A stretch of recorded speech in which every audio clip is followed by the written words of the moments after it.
Tony Blair, ex-Perdana Menteri Inggris yang kontroversial, dicap war criminal karena invasi ke Irak disebut-sebut akan jadi bos Gaza. Namanya muncul saat Presiden Amerika Serikat Donald Trump umumkan 21 poin rencana pasca perang di Gaza.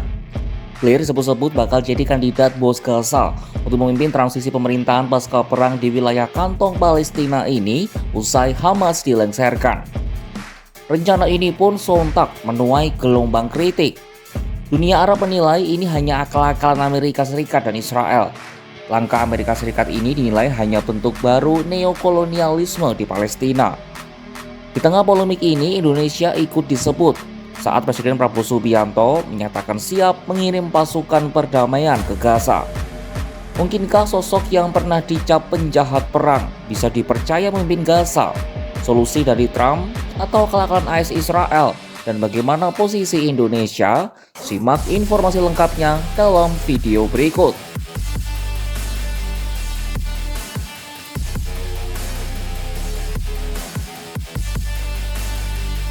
Ex-Perdana Menteri Inggris Tony Blair berpotensi menjadi pemimpin pemerintahan transisi di jalur Gaza pasca perang.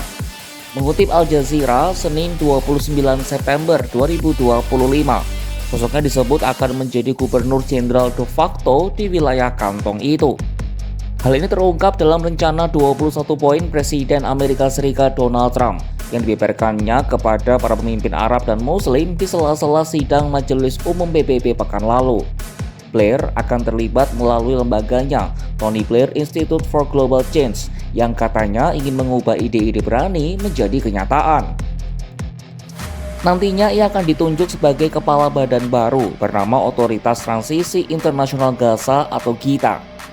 Adapun badan ini akan mengelola Gaza setelah Hamas digulingkan selama masa transisi hingga beberapa tahun. GITA akan berusaha mendapatkan mandat PBB yang juga ditegaskan oleh negara-negara Arab. Lembaga ini sekaligus mengesampingkan peran otoritas Palestina karena Israel terus mengatakan bahwa mereka tak mengizinkan otoritas Palestina untuk memiliki peran pemerintahan di masa depan. Lembaga itu didesak untuk melakukan reformasi serius, merevisi konstitusi, dan menyelenggarakan pemilihan presiden dan parlemen baru sebelum mengambil alih GITA. Masalahnya, penunjukan Blair sebagai bos GITA disebut kontroversial karena rekam jejak hitamnya di Timur Tengah. Tony Blair adalah Perdana Menteri Inggris saat Amerika Serikat menginvasi Irak pada tahun 2003. Amerika Serikat saat itu menyerang berdasarkan klaim palsu soal adanya senjata pemusnah massal di negara kaya minyak itu. Ia dengan gigih mendukung Presiden Amerika Serikat saat itu George W. Bush dalam menginvasi Irak. Saking buruk citranya, Tony Blair dianggap oleh banyak orang Arab dan Inggris sebagai penjahat perang.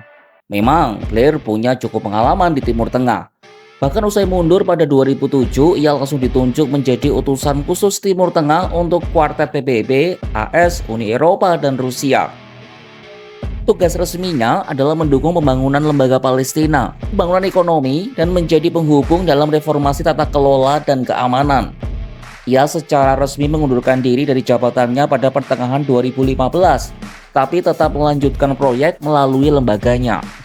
Akan tetapi pengalamannya tidak membahagiakan bagi sebagian besar orang di wilayah tersebut. Apalagi melihat ratusan ribu warga Irak yang terbunuh selama perang. Sejumlah analis Palestina juga menuding Blair telah mengecewakan mereka sebagai utusan perdamaian. Mereka berpendapat meskipun ia mengawasi proyek-proyek ekonomi selama masa jabatannya, Blair tidak berbuat banyak untuk menghentikan perluasan permukiman ilegal Israel atau kekerasan terhadap pemukim. Blair juga tak maksimal memajukan negara Palestina. Beberapa analis bahkan menuduhnya menghalangi kenegaraan sebagai sahabat Israel. Sosok kelahiran 6 Mei 1953 itu juga terus menjadi tokoh yang memecah belah dalam politik domestik Inggris karena popularitasnya yang merosot tajam usai invasi Irak.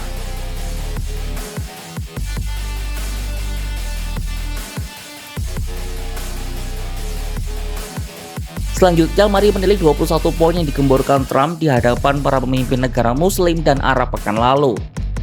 Dalam konteks yang lebih luas, rencana itu disusun AS untuk mengakhiri perang di Gaza yang sudah berlangsung sejak 2023. Rencana ini menjadi dokumen baru yang dibagikan di samping sidang umum PBB dan ditujukan kepada sejumlah negara Arab dan juga Muslim.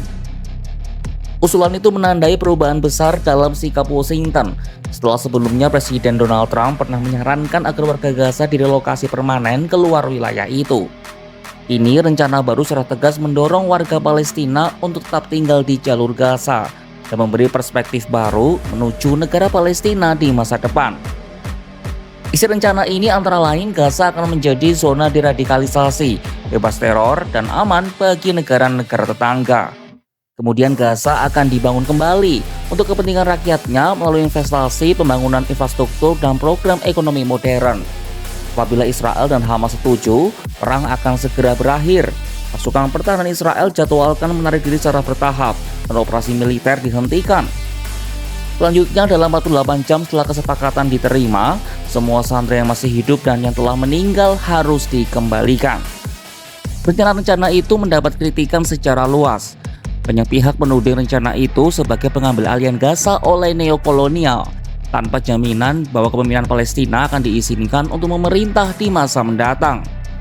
Tetapi media-media Israel menyebut rencana itu sebagai pilihan yang relatif lebih masuk akal dibandingkan ide-ide sebelumnya. Salah satunya adalah ide Trump yang ingin menjadikan Gaza sebagai Riviera Timur Tengah. Sementara itu, Israel telah menekankan bahwa mereka akan mempertahankan kendali keamanan atas Gaza terlepas dari rencana apapun di masa mendatang. Selanjutnya, pasukan penjaga perdamaian internasional yang sebagian besar berasal dari negara-negara Arab dan Muslim akan dikerahkan untuk mengamankan wilayah dan melatih pasukan keamanan Palestina baru di jalur Gaza. Melansir Al Jazeera, dalam pengerahan pasukan ini Indonesia juga ikut terlibat, yang merujuk pada pidato Presiden Prabowo Subianto di sidang umum PBB pekan lalu. Prabowo dalam pidatonya di sidang PBB mengatakan siap mengirimkan ribuan pasukan penjaga perdamaian. Mereka dikerahkan untuk menyediakan keamanan dan melatih pasukan keamanan baru di Palestina. Jalur Gaza jadi bidak di papan catur geopolitik dunia, terus digeser tanpa pernah punya kendali sendiri. Kemunculan nama Tony Blair di tengah-tengah permainan kuasa di Gaza, Trump dan Israel menuai kritik tajam. Sebab Blair punya catatan hitam dalam sejarah kelam perang Irak. Luka di Timur Tengah itu belum pulih betul, tapi kini harus ditambah dengan luka Gaza yang masih berdarah. Di mata banyak orang, Blair bukanlah pembawa damai, melainkan penjahat perang. Lalu Indonesia bersama negara Muslim lainnya turut terseret dalam 21 poin rencana Trump soal pemerintahan Gaza pasca perang. Apakah langkah berikutnya akan membawa skakmat atau justru jalan menuju perdamaian sejati di tanah Palestina? Saksikan kabar lainnya hanya di kanal YouTube Kompas.com.